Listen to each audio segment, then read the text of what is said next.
And the question is, even if Matthew is using Mark, which he most certainly is, in my opinion as well, the compositional textbooks written by Theon and Hermogenes and Athonius and Quintilian, they all say you should change things, you should paraphrase.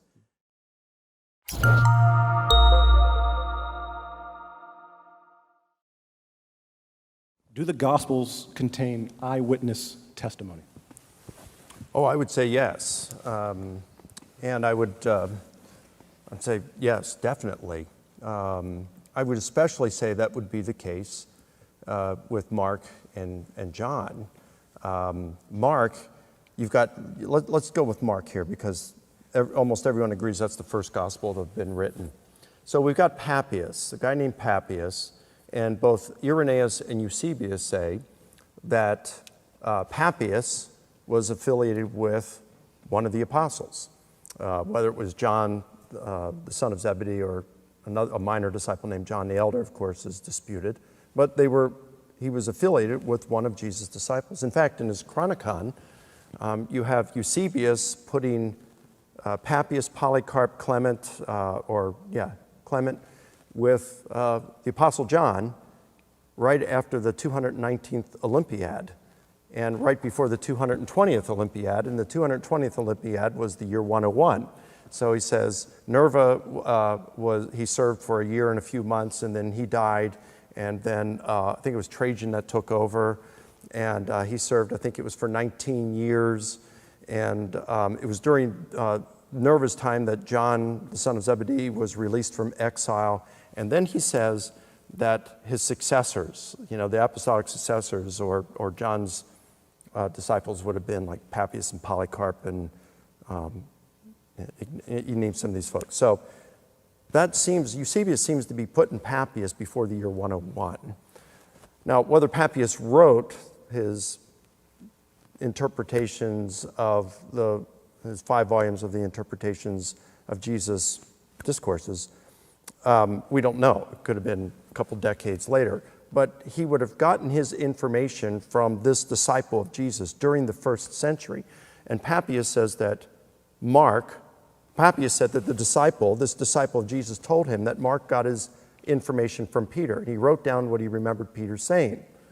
So here we've got this guy, Papias, who heard directly from one of Jesus' disciples that Mark was writing down what he heard directly from Peter. That's pretty remarkable.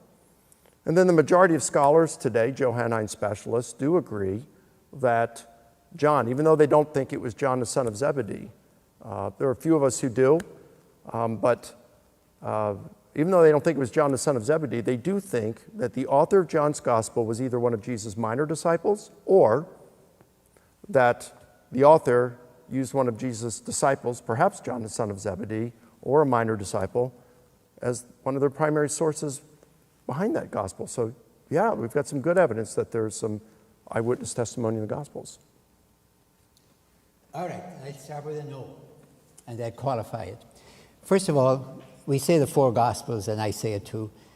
There's only one Gospel, the Gospel according to. That's profound for me. It's not the Gospel of Mark, Matthew, Luke, John. It's the Gospel according to. There's only one Gospel, which is Jesus. 4 versions. I think Paul would say mine too, so 5 versions. Okay. 5 versions. Gospel is not a fact, it's an interpretation. Good news. If to take your example before, I said, good news, Kavanaugh is on the Supreme Court.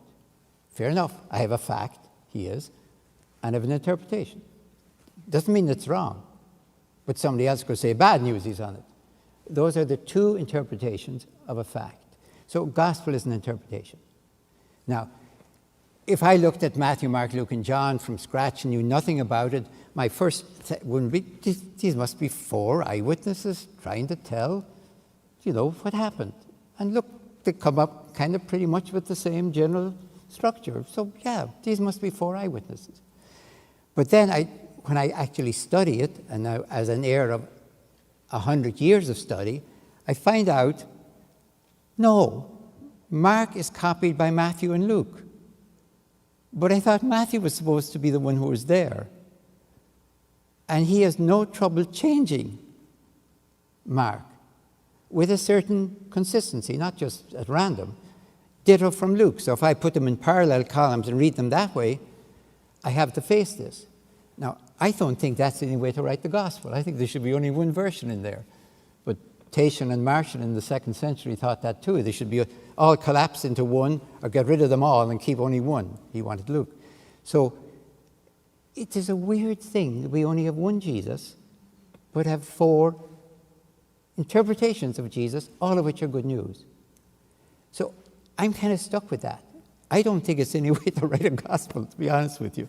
It's certainly not the way I would have done. It's problematic, though, to the question of whether there is eyewitness testimony in the gospel. Yes, let me get to that then. So what you were describing there, by the way, in a court of law is called hearsay, not eyewitness. But my problem is, I'm sure there's Of eyewitness. course, that could be said about any author. That could be said about Plutarch. It could be said about Suetonius. Well, if they're claiming, like, for example, Jesus said Yeah. in Mark, okay, Mark is the first one. So let's say he's got it right. Let's say he was an eyewitness. How dare Matthew and Luke change it? Well, why? When we look Because at they the don't think it's eyewitness, they think it's gospel. And No, Matthew's willing to say, who are you, Mark? This is my you. I would guess that you're probably like most, and I might even agree with it, that the titles, the gospel according to Matthew, according to Mark, etc., weren't in the original. So what we have here are 4 biographies of Jesus, and the question is, even if Matthew is using Mark, which he most certainly is, in my opinion as well, the compositional textbooks written by Theon and Hermogenes and Athonius and Quintilian, they all say you should change things, you should paraphrase.